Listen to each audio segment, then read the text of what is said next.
running a little bit at the start of practice. How is he doing, and what are his odds for Monday night? Yeah, he's progressing. Come a long way. So we'll see. Got a few more days. I think playing on Monday night will help the extra day.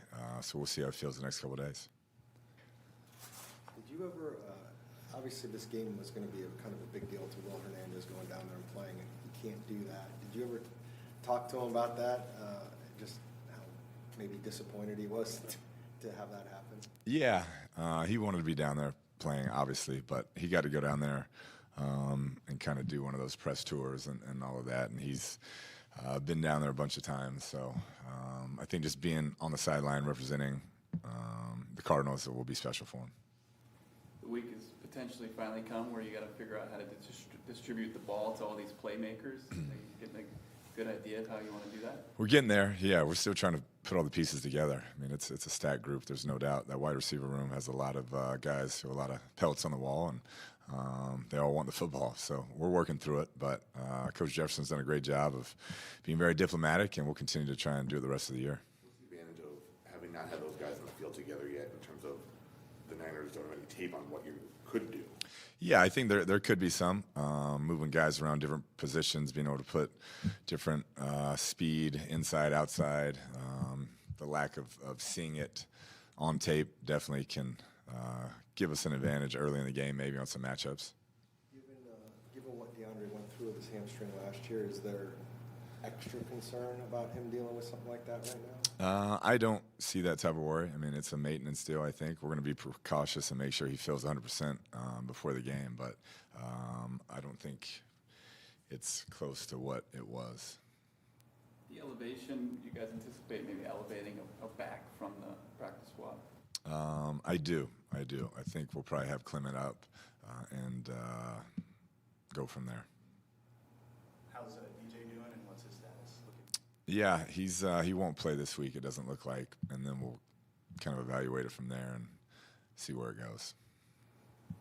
You had mentioned the other day the possibility of Max being up Mondays. It looks like that's going to happen. And Max Williams? Yeah, I think so. He's done a good job. Obviously, he knows the system.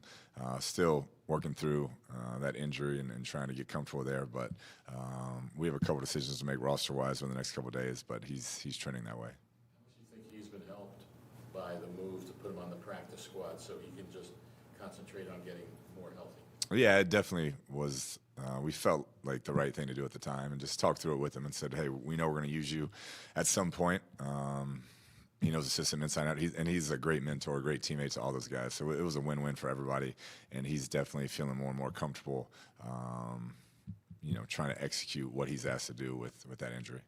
What more do you need to see from Kyler to make that decision on Monday? Once again, just that he feels comfortable being full throttle, where if he's got to take off and run, he can go full speed, and he's not thinking about it, not protecting himself. That's no way to play the position the way he plays it, particularly against this front.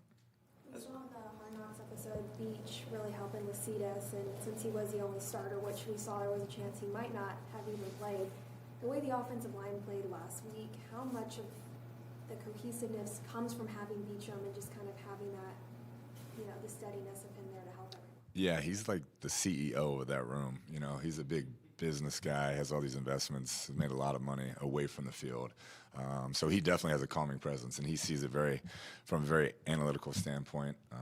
He's a guy that he'll send me video clips, hey, we should put this in, or what do you think about this? Or like yesterday, he told me there was a play that would get Colt killed, and I kind of pushed back about it, and then I watched the video. I'm like, yeah, you were right. So I sent him a text and told him I appreciate his honesty, and he's a guy you can trust, and I think the entire line understands that when he says something, it's thought out, and it's usually the right thing. After we saw Hard Knocks the other night, is he being put on a popcorn ration? Yeah, that's his deal. But no, not yet. He's got to keep playing good. You said a couple of times that Colts was really good at the pre-snap reads.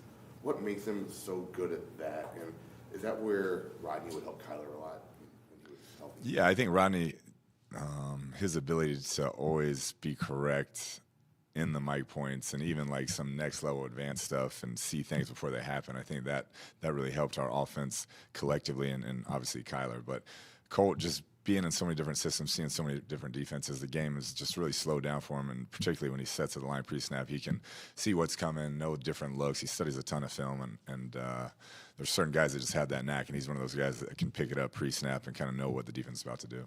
We asked Lucides about Kelvin Beacham's just chirpiness in that last game. How much have you seen that from him? Because Lucides said he had never seen that side of him. Yeah, I mean, he's from Texas, so we get down in Texas like that. You piss off a Texas country boy, it's going to be on. But he usually doesn't talk that violently, if you will. But he has it in him. There's no question. Coach, thank you. Thank y'all.